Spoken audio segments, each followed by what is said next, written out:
Aymeric Choprade.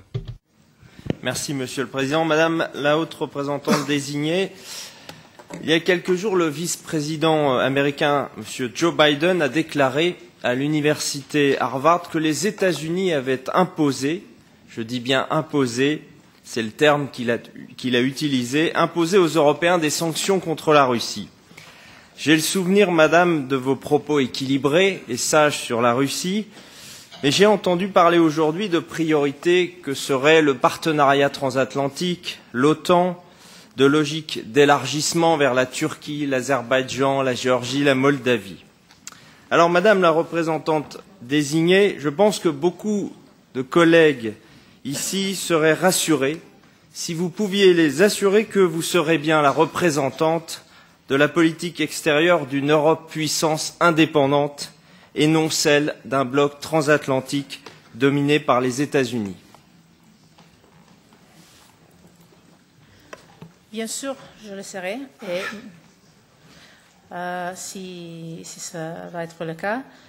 Et, by the way, Madame la Haute, c'est beaucoup mieux que Lady whatever else. Premièrement, une petite précisation. Je n'ai jamais parlé d'un élargissement à ce pays-là. J'ai parlé du fait que la politique d'élargissement pour les pays des Balkans occidentaux et de la Turquie a été pour le moment un succès et je pense que ça va être le cas aussi pour le futur. Mais pour le reste, on a de bonnes relations de partenariat, de voisinage et je pense qu'il faudra travailler chaque pays dans une façon différente pour bâtir sur ça. J'ai lu les mots du vice-président Biden.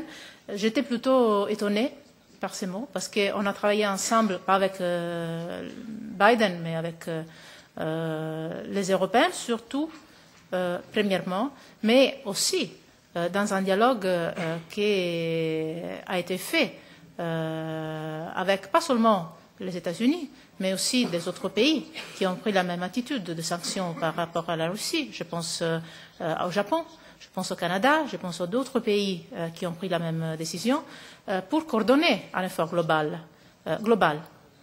un effort international. Mais je peux vous dire, pour expérience directe, en tant que ministre italienne pendant ces mois, que les décisions prises au Conseil européen ont toujours été jamais faciles, mais toujours autonomes, indépendants, basées sur la discussion européenne. Et c'est étonnant pour moi de devoir souligner ça. Je prends ça comme quelque chose de normal entre nous. Ça serait comme ça ne peut pas être que comme ça.